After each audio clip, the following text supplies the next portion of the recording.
പ്രിയമുള്ളവരെ, കഴിഞ്ഞ 2-3 ദിവസമായി ഒരുപാട് അന്വേഷണങ്ങൾ ഞങ്ങൾ സ്വന്തമായി DMKക്ക് വേണ്ടി ചെറിയ ഗ്രൂപ്പുകൾ, വാട്സാപ്പ് ഗ്രൂപ്പുകൾ ഉണ്ടാക്കി പ്രവർത്തനം ആരംഭിക്കട്ടെ എന്ന് ചോദിച്ച് പലരും ബന്ധപ്പെട്ടുകൊണ്ടിരിക്കുകയാണ്. ലോകത്തിൻ്റെ നാനാഭാഗത്തുമുള്ള മലയാളികൾ ഡെമോക്രാറ്റിക് മൂവ്മെൻറ്റ് ഓഫ് കേരളയുടെ മുന്നോട്ട് പോക്കിന് സഹായിക്കാൻ വേണ്ടി ആത്മാർത്ഥമായി രംഗത്തിറങ്ങിയിരിക്കുകയാണ്. ഇവരൊക്കെ തന്നെയാണ് ഈ സംവിധാനത്തിൻ്റെ മുന്നോട്ട് പോക്കിന് മുന്നിട്ടിറങ്ങേണ്ടവരും. സമൂഹത്തിൻ്റെ നാനാ തുറകളിൽ സ്കൂൾ വിദ്യാർത്ഥികൾ തൊട്ട് വലിയ പ്രായം ചെന്ന സമൂഹത്തിലെ മനുഷ്യർ പോലും ഈ മുന്നേറ്റത്തിൽ ഒരുമിക്കുകയാണ്. ഈ ഒരു വീഡിയോയിലൂടെ നിങ്ങളോട് എനിക്ക് പറയാനുള്ളത്, നമ്മുടെ പ്രവർത്തനം ജില്ലാതലം തൊട്ട് താഴേക്കുള്ള കമ്മിറ്റികൾ രൂപീകരിക്കുന്നതിനാവശ്യമായ സജ്ജീകരണങ്ങൾ ഒരുങ്ങിക്കൊണ്ടിരിക്കുകയാണ്. ഒരു 10 ദിവസത്തിനകം ഇതിൻ്റെ കൃത്യമായ ഒരു രൂപം നിങ്ങൾക്ക് എല്ലാവർക്കും ലഭ്യമാകുന്നതാണ്.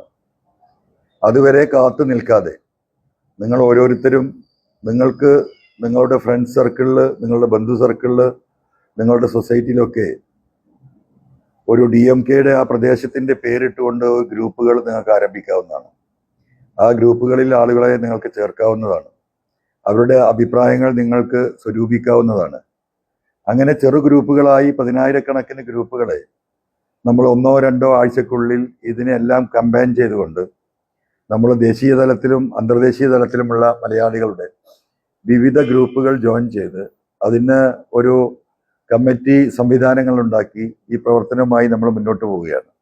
ഇപ്പോൾ നമ്മൾ ചെയ്തുകൊണ്ടിരിക്കുന്നത് 14 ജില്ലക്കും വ്യത്യസ്തമായ ഫോൺ നമ്പറുകൾ കൊടുത്തുകൊണ്ട് നമ്മളുമായി സഹകരിക്കാൻ തയ്യാറായിട്ടുള്ള ആയിരക്കണക്കിന് ആളുകളുടെ അഡ്രസ്സുകളും ഫോൺ നമ്പറുകളും നമ്മൾ കളക്ട് ചെയ്തുകൊണ്ടിരിക്കുകയാണ്. ഇത് ജില്ല തിരിച്ച് ഓരോ ജില്ലക്കും ജില്ലാ തലത്തിൽ ഒരു മോണിറ്ററിംഗ് കമ്മിറ്റി ഉണ്ടാക്കുകയും ആ ജില്ലാ തലത്തിലെ മോണിറ്ററിംഗ് കമ്മിറ്റിയോട് നിയോജക മണ്ഡലം തലത്തിലുള്ള ഒരു അഡ്ഹോക്ക് കമ്മിറ്റികൾ ഉണ്ടാക്കുകയും നിയോജക മണ്ഡലം തലത്തിലെ അഡ്ഹോക്ക് കമ്മിറ്റികൾ പഞ്ചായത്ത് തലത്തിലെ കമ്മിറ്റികൾ ഉണ്ടാക്കുകയും ആ പഞ്ചായത്ത് തലത്തിലെ കമ്മിറ്റികൾ വാർഡ് അടിസ്ഥാനത്തിൽ ജനങ്ങളെ ഇതിലേക്ക് സംഘടിപ്പിച്ച് ഒരു പൊതുവായ ഒരു പബ്ലിക് പ്ലാറ്റ്ഫോം, ഒരു സ്ട്രക്ചർ പാർട്ടിക്ക് നമ്മൾ ഉണ്ടാക്കുകയും അതിനുശേഷം വളരെ വിശദമായ പഠനത്തിലൂടെ ഇതിലെ വളരെ ഉത്തരവാദിത്തപ്പെട്ട സിൻസിയറായിട്ടുള്ള സത്യസന്ധരായ ആളുകളെ കണ്ടെത്തി ആ പ്രദേശത്തെ ആളുകളുടെ അഭിപ്രായം കൂടി സ്വരൂപിച്ചുകൊണ്ട് എല്ലാ പ്രദേശങ്ങളിലും നമ്മൾ ഇത്തരത്തിലുള്ള കമ്മിറ്റികൾ ഉണ്ടാക്കാൻ പോവുകയാണ്. അതിനുശേഷം നമ്മൾ ഒരു മെമ്പർഷിപ്പിലേക്ക് കടക്കുകയും 3-4 മാസത്തിനുള്ളിൽ, മാക്സിമം ഒരു 5 മാസത്തിനുള്ളിൽ ആ മെമ്പർഷിപ്പ് പ്രവർത്തനം നടത്തി ജനകീയ അടിത്തറയുണ്ടാക്കി ആ ജനകീയ അടിത്തറയുടെ അടിസ്ഥാനത്തിൽ പരിപൂർണമായും ജനാധിപത്യ പ്രക്രിയയിലൂടെ വാർഡ് തലം തൊട്ട് സംസ്ഥാന തലം വരെയുള്ള നമ്മുടെ ലീഡർഷിപ്പിനെ നമ്മൾ തന്നെ സ്വയം നിശ്ചയിച്ച് ഈ സംവിധാനത്തെ മുന്നോട്ട് കൊണ്ടുപോകാനാണ് ഉദ്ദേശിക്കുന്നത്. ഇതാണ് ഇതിൻ്റെ ഒരു ഏകദേശ മോഡ് ഓഫ് ഓപ്പറേഷൻ. അതുകൊണ്ട് എത്രത്തോളം ഗ്രൂപ്പുകൾ, 10 ആളാണെങ്കിൽ 10 പേര്, 100 പേരാണെങ്കിൽ 100 പേര്, 1000 പേരാണെങ്കിൽ 1000 പേര് ഉള്ള ഗ്രൂപ്പുകളായി നിങ്ങൾ സ്വയം ഓരോരുത്തരും ഇതിൻ്റെ പ്രവർത്തകരും നേതാക്കളുമായി മാറേണ്ടതുണ്ട്.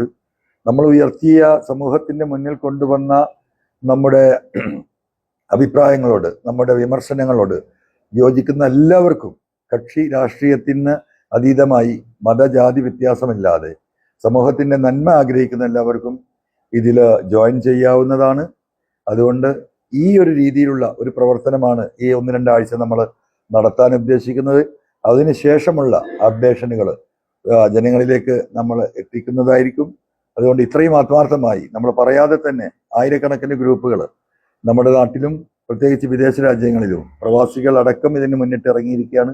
ആ പ്രവർത്തനമായി നിങ്ങൾക്ക് മുന്നോട്ട് പോകണം. ഓരോ രാജ്യത്തിനും വിദേശ രാജ്യങ്ങളുടെയും നിന്ന് ബന്ധപ്പെടേണ്ട നമ്പറുകൾ പ്രത്യേകമായിട്ട് ഇപ്പോൾ നമ്മൾ കൊടുത്തതുപോലെ ഇനിയും അതിനെ വൈപ്രക്കേറ്റ് ചെയ്തിട്ടുള്ള നമ്പറുകൾ നിങ്ങൾക്ക് വരും. നിങ്ങൾക്ക് കമ്മ്യൂണിക്കേഷൻ പോയിന്റ് ഉണ്ടാവും. ഇതിൻ്റെ സോഫ്റ്റ്വെയർ ഡെവലപ്മെൻറ്റ് നടക്കുന്നുണ്ട്. എല്ലാ കാര്യങ്ങളും നടന്നുകൊണ്ടിരിക്കുകയാണ്. അപ്പോൾ എല്ലാവർക്കും പരസ്പരം ഇൻട്രാക്ട് ചെയ്യാനും അഭിപ്രായങ്ങൾ പറയാനും സാധിക്കും. ഇന്ന് നമ്മുടെ നയരേഖ നമ്മൾ FB വഴി പുറത്തു വിടുന്നുണ്ട്. അത് കരട് രേഖയാണ്. അതിൽ നിങ്ങളുടെ അഭിപ്രായങ്ങൾ നിങ്ങൾക്ക് രേഖപ്പെടുത്താം. ഇതിനൊക്കെ നമ്മൾ സംവിധാനം ഒരുക്കിക്കൊണ്ടിരിക്കുകയാണ്. എല്ലാവരും ക്ഷമയോടുകൂടി ആത്മാർത്ഥമായി നമുക്കുള്ള ഈ പ്രാക്ടിക്കൽ ഡിഫിക്കൽട്ടീസ് എല്ലാം മനസ്സിലാക്കിക്കൊണ്ട് സ്വയം ഒരു നേതാവായി എല്ലാവരും മാറുകയും സ്വയം പ്രവർത്തകനായി എല്ലാവരും മാറുകയും ചെയ്യുന്ന ഒരു ഗിവ് ആൻഡ് ബൈ പോളിസിയിലൂടെ നമ്മൾ ഈ പറയുന്ന DMK നമ്മൾ മുന്നോട്ട് കൊണ്ടുപോകേണ്ടതുണ്ട്. അതിന് ഇതുവരെ സഹായിച്ച ഈ എന്താ പറയുക എല്ലാ പ്രതിസന്ധി ഘട്ടങ്ങളിലും എല്ലാ വെല്ലുവിളി ഘട്ടങ്ങളിലും ആരൊക്കെ തടുത്തു നിർത്തിയിട്ടും ആരൊക്കെ കണ്ണുരുട്ടിയിട്ടും അതിനെയൊക്കെ മറികടന്ന് വന്ന കേരളത്തിലെ ലക്ഷക്കണക്കിന് എന്താ പറയുക ഇതിനോട് അനുഭവം പ്രകടിപ്പിക്കുന്ന ആളുകൾ, നമ്മുടെ പൊതുപരിപാടികൾ പങ്കെടുത്ത ആയിരക്കണക്കിന് ആളുകൾ, ദൂരെ നിന്ന് നമ്മൾ നോക്കിക്കാണുകയും നമ്മളോട് അനുഭവം പ്രകടിപ്പിക്കുകയും ചെയ്തുകൊണ്ടിരിക്കുന്ന കേരളീയ സമൂഹത്തോട് DMKയും പ്രത്യേകിച്ച് വ്യക്തിപരമായി ഞാനും കടപ്പെട്ടവനായിരിക്കും. അതുകൊണ്ട് നിങ്ങളുടെ എല്ലാവരുടെയും ഈ വിഷയത്തിലുള്ള നിങ്ങളുടെ പിന്തുണയുണ്ടാകണം. അതോടൊപ്പം തന്നെ നമ്മൾ ഉയർത്തിവിട്ട ഓട്ടോറിക്ഷ തൊഴിലാളികളുടെ വിഷയം നിങ്ങൾക്കറിയാം. അവരുമായി ബന്ധപ്പെട്ട് നമ്മുടെ ഒരു ഓട്ടോറിക്ഷ തൊഴിലാളി പ്രിയപ്പെട്ട യാക്കൂബ് പോലീസിന്റെ വളരെ ഹീനമായ പെരുമാറ്റത്തെ തുടർന്ന് അവരുടെ അനീതിപൂർവമായ ഇടപെടലിന് തുടങ്ങി സ്വന്തം ജീവിതം അവസാനിപ്പിക്കേണ്ടി വന്നത് കാസർഗോഡ് നമ്മൾ കാണുകയാണ്. ഇവിടുത്തെ തൊഴിലാളികൾ പ്രതിഷേധത്തിലാണ്. ഈ പറയുന്ന യാക്കൂബിന്റെ വീട് ശനിയാഴ്ച ഉച്ചയ്ക്ക് മുന്നായി സന്ദർശിക്കാൻ ഞാൻ ഉദ്ദേശിക്കുന്നുണ്ട്.